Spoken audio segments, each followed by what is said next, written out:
नमस्कार, मैं बबीता कुमारी, assistant professor BEd department, महिला कॉलेज चाईबासा। आज का मेरा टॉपिक है पुरुषत्व एवं स्त्रीत्व भाग 3, मैस्कुलिनिटी एंड फेमिनिटी पार्ट 3।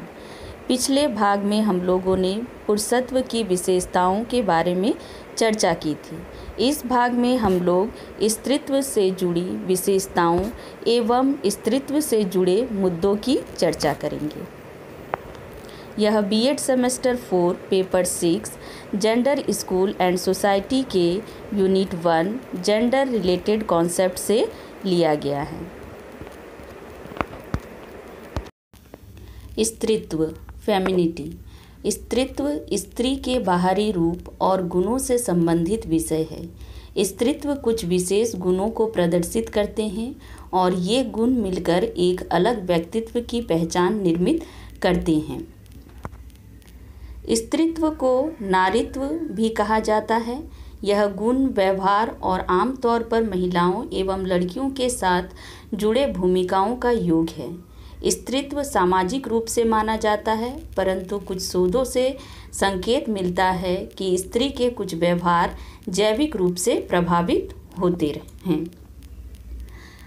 परंपरागत रूप से स्त्री के रूप में उद्धृत लक्षणों में सौम्यता, सहानुभूति, विनम्रता और संवेदनशीलता शामिल हैं। परंपरागत रूप से हम स्त्री में ये लक्षण पाए जाते हैं, जैसे सौम्यता, सहानुभूति, विनम्रता, संवेदनशीलता। उसे बचपन से ही ये गुण सिखाए जाते हैं। हालांकि स्त्रीत्व से जुड़े लक्षण समाज और व्यक्तियों से भिन्न होते हैं और विभिन्न प्रकार के सामाजिक और सांस्कृतिक कारकों से प्रभावित होते हैं। अलग अलग समाज में अलग अलग स्त्रीत्व से जुड़े लक्षण होते हैं, जो कि सामाजिक और सांस्कृतिक कारक से प्रभावित होते हैं।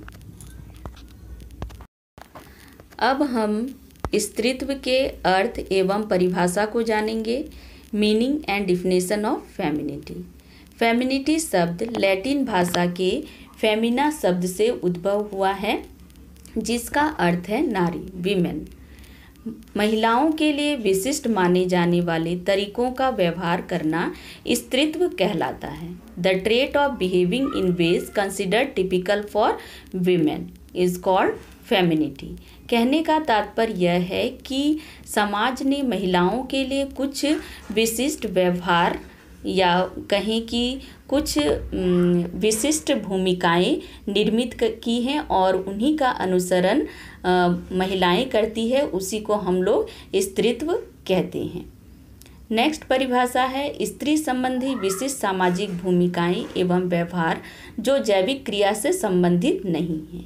मैंने पहले ही बताया कि जो स्त्रीत्व होता है वो समाज के द्वारा निर्मित होता है और समाज में स्त्री को उसकी भूमिकाएं निभानी पड़ती है और जिसका जैविक क्रिया से कोई भी संबंध नहीं होता है।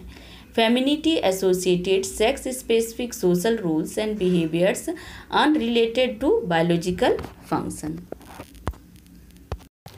अब हम स्त्रीत्व से जुड़ी विशेषताओं के बारे में देखेंगे।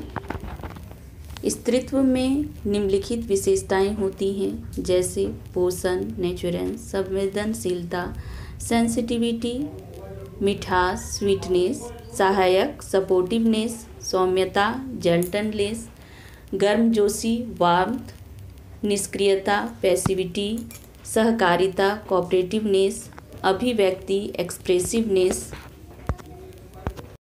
इसके पश्चात हम देखते हैं शालीनता, मॉडेस्टी, विनम्रता, ह्यूमिलिटी, सहानुभूति, एम्पैथी, स्नेह, अफेक्शन, कोमलता, टेंडरनेस, भावुक, इमोशनल, दयालु, काइंड, मददगार, हेल्पफुल, समर्पित, डिवोटेड, समझ, अंडरस्टैंडिंग। ये सारी विशेषताएं स्त्रीत्व में पाई जाती है। अब हम स्त्रीत्व से जुड़े हुए मुद्दों की बात करेंगे, इशूज़ रिलेटेड टू फेमिनिटी। सबसे पहला इशू जो है वो है निरक्षरता, इलिटरेसी। नंबर दूसरा है सीमित स्वतंत्रता, लिमिटेड फ्रीडम। नंबर 3 एक पीड़ित वर्ग, एन ऑप्रेस्ड क्लास। नंबर 4 स्त्री भी एक इंसान के रूप में, women is also a human being. Number 5 स्त्री सामर्थ्य का निम्न आकलन, under estimation of women capacity. और नंबर 6 है निर्णय लेने का मुद्दा, इशू ऑफ डिसीजन मेकिंग। अब इन्हें हम विस्तार पूर्वक देखेंगे। अब हम सबसे पहले मुद्दे की बात करेंगे जो कि निरक्षरता है, इलिटरेसी। प्राचीन काल से ही निरक्षरता स्त्री वर्ग का एक विशेष मुद्दा रहा है। पुरुष के प्रभुत्व के कारण स्त्री को पढ़ाया नहीं जाता और इसी के कारण से स्त्री अपने अधिकारों और क्षमताओं का उसे पता नहीं होता है। पुरुष की अधीनता से स्वतंत्रता दिलाने के लिए यह आवश्यक है कि उसको साक्षर बनाया जाए, उसे आत्मनिर्भर बनाया जाए। नंबर दूसरा पॉइंट जो हमारा है वो है सीमित स्वतंत्रता, लिमिटेड फ्रीडम। स्त्रियों को हमेशा से सीमित स्वतंत्रता मिली है। भारतीय समाज में स्त्रियों को पुरुषों की तुलना में कम स्वतंत्रता दी जाती है। इसके कारण स्त्री घर की चारदीवारी तक सीमित रह गई है और उसके अधिकार क्षेत्र भी सीमित हो गए हैं। समाज में स्त्री का विकास हो, वह अपने अधिकारों और कर्तव्यों को निभा सके, इसके लिए उसे अधिकार एवं स्वतंत्रता दी जानी आवश्यक है। अब हम तीसरे मुद्दे की बात करेंगे जो है एक पीड़ित वर्ग। स्त्री हमेशा से ही एक पीड़ित वर्ग है, एन ऑप्रेस्ड क्लास। स्त्री वर्ग एक पीड़ित वर्ग है। अधिकतर समाज में वह शोषण का शिकार है। स्त्रियों के अधिकार पुरुषों की अपेक्षा बहुत कम प्राप्त हैं। स्त्रियों को अपनी आर्थिक आवश्यकताओं के लिए पुरुषों पर ही निर्भर रहना पड़ता है और उन पर सामाजिक दबाव भी बहुत अधिक रहता है, इसीलिए उसे एक पीड़ित वर्ग कहा गया है। नंबर चौथा है हमारा स्त्री भी एक इंसान के रूप में, women is also a human being. नारीवाद की यह धारणा है कि जो स्त्रियां हैं उन्हें भी एक इंसान के रूप में देखा जाना चाहिए। स्त्री को केवल माता, पत्नी या बहन के रूप में नहीं देखा जाना चाहिए। वह भी पुरुषों के समान योग्यता रखती है, अपनी बुद्धि रखती है, वह भी पुरुषों के समान सभी काम करने में सक्षम है, इसलिए उसे भी काम एवं विकास के अवसर मिलने चाहिए। अगला जो मुद्दा है हमारा वो है स्त्री सामर्थ्य का निम्न आकलन, under estimation of women capacity. स्त्रियों को पुरुषों की तुलना में कम आंका जाता है। उनकी योग्यता पर हमेशा संदेह किया जाता है, जिसके कारण स्त्रियों का आत्मविश्वास कम हो जाता है और वह अपना योगदान समाज में देने से वंचित रह जाती है। इसलिए समाज के मानकों में परिवर्तन लाना बहुत आवश्यक है ताकि स्त्रियां भी अपना योगदान समाज में दे सकें। अब हम स्त्रीत्व से जुड़े अंतिम मुद्दे की बात करेंगे जो कि है निर्णय लेने का मुद्दा, issue of decision making. Bharatiya Samaj में अनेक परिस्थितियों में परिवार और समुदाय में जब कोई निर्णय लिया जाता है तब स्त्रियों को उसमें शामिल नहीं किया जाता।